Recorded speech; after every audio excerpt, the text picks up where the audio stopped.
안녕하십니까, 지어 디자인 최병민 실장입니다. 오늘도 인테리어 마감한 현장이 있어서 현장에 나왔고요. 일반 주거 공간이 아니고 상업 공간이고 부산 암남동에 위치한 많은 냉동 창고들 중에 한 곳이고요. 식품을 개발하는 개발실이에요. 일반 상업용 주방 개념이라고 생각하시면 될 거고요. 식당 창업을 준비하시는 분들은 많은 팁들을 얻어가실 수 있을 테니까 오늘 한번 지켜봐 주세요.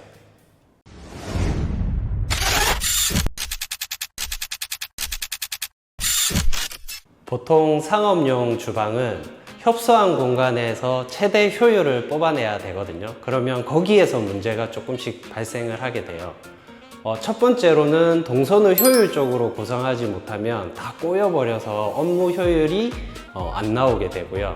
두 번째로는 환기와 위생 관리를 철저하게 하셔야 될 거고, 세 번째로는 내구성이 좋은 마감재를 사용하지 않으면 나중에 생기는 문제들 때문에 유지 보수 비용이 더 많이 들게 된다는 거 생각하시고 인테리어 계획을 잡으셔야 합니다. 여기는 큰 상가의 개발실이지만 일반 식당의 주방 개념이랑 같다고 보시면 되거든요. 먼저 여기에 벽체와 바닥 같은 경우에는 위생이나 이 청소 관리에 용이하게 인테리어를 했다고 생각을 하시면 됩니다. 주방 동선이나 환기 그런 거는 그냥 들어도 이해가 가는데, 여기는 그러면 일반 상가 주방이랑 어떤 게 달라서 위생이랑 청소 관리가 수월한가요?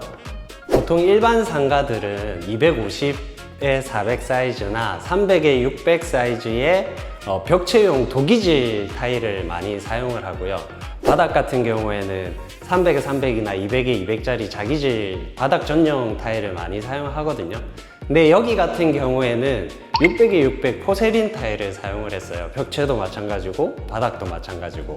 도기질이나 자기질 타일이랑 다른 점이 수분 흡수율에서 많이 차이가 나거든요. 벽체 전용 도기질 타일은 수분 흡수율이 굉장히 높아요. 그래서 겉보기에는 말라 보이는데 타일 자체가 수분을 흡수하고 있기 때문에 수분 관리가 잘 안 돼요. 환기가 잘 안 되는 환경이라고 하면 곰팡이도 피고 위생 관리가 잘 안 될 수 있는 거죠. 수분 흡수율이라고 하니까 뭔지 이해가 잘 안 되는데요.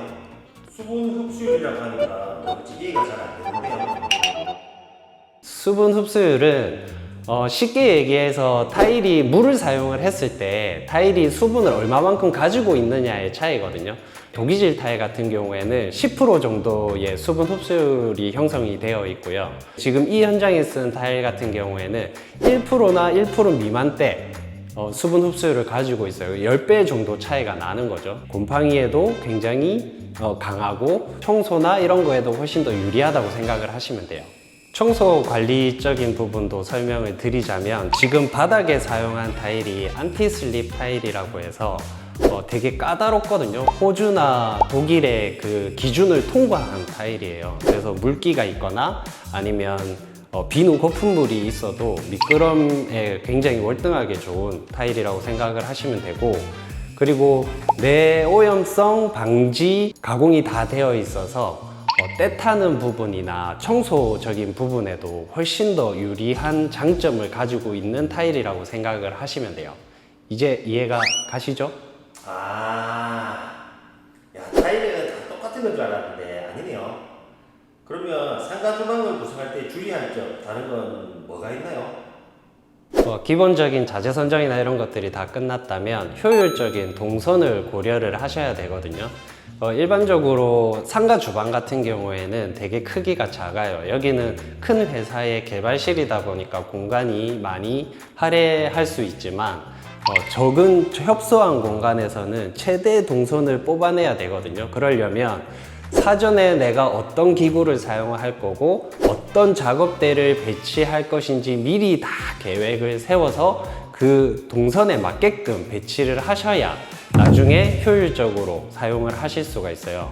예를 들자면 적은 인원의 작업자가 사용하시는 주방이다. 그러면 최대 동선 60cm 이상을 확보를 하셔야 왔다 갔다 하시기가 수월하겠죠.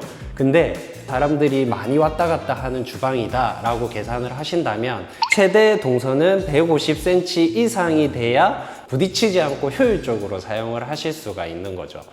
각 조닝을 다 하실 거거든요. 조리를 하는 공간, 재료를 준비하는 공간, 여러 가지 조닝이 나올 텐데 불을 사용하는, 조리를 하는 공간에는 환기 시설이 필수거든요. 여기도 보시면은 덕트 시설을 해서 밖으로 뺐는데 여기는 건물이 굉장히 오래됐어요. 기존에 있던 배관은 철거를 하고 신설로 덕트를 뚫어서 새로 조닝을 구성을 하고 저소음 모터를 사용을 해서 조금 조용하게 사용을 하실 수 있게끔 환기 시설도 좀 신경을 썼다고 생각을 하시면 됩니다.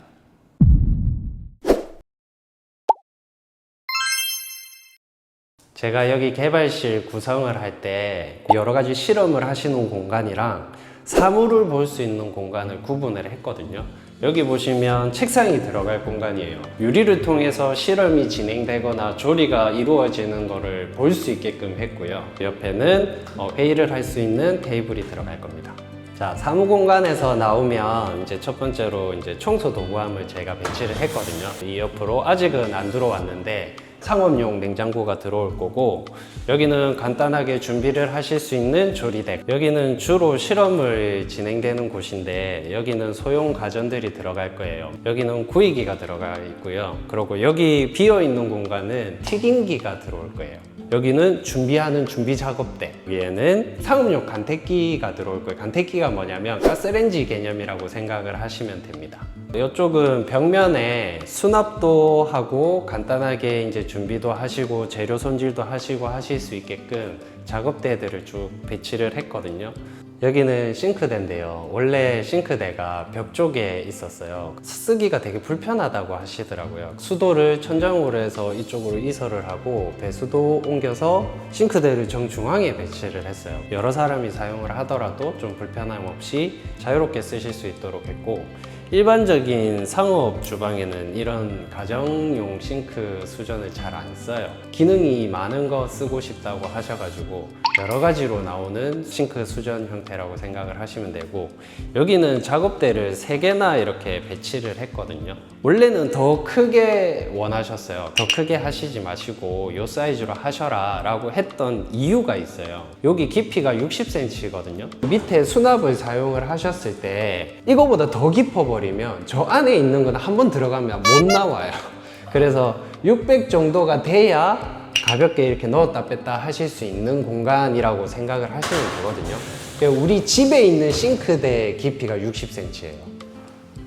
그래서 60cm, 60cm 합쳐서 1m 20cm거든요. 3개를 붙여서 이렇게 넓은 조리대를 해놨는데, 무언가를 개발을 했을 때 여기에서 품평회를 하신대요. 맛도 보시고 하실 수 있는 공간이라고 생각을 하시면 됩니다. 그래서 정중앙에 제일 넓은 공간을 차지하고 있다고 생각하시면 돼요.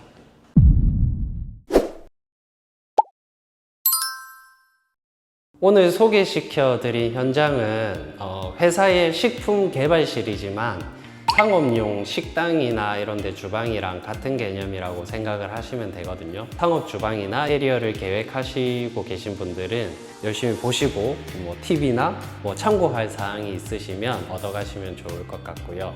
구독, 좋아요, 알림 설정은 꼭 해주시면 저한테 큰 힘이 되니까 꼭 부탁드리고, 다음번에는 더 좋은 인테리어 현장에서 더 많은 정보를 가지고 찾아뵙도록 하겠습니다.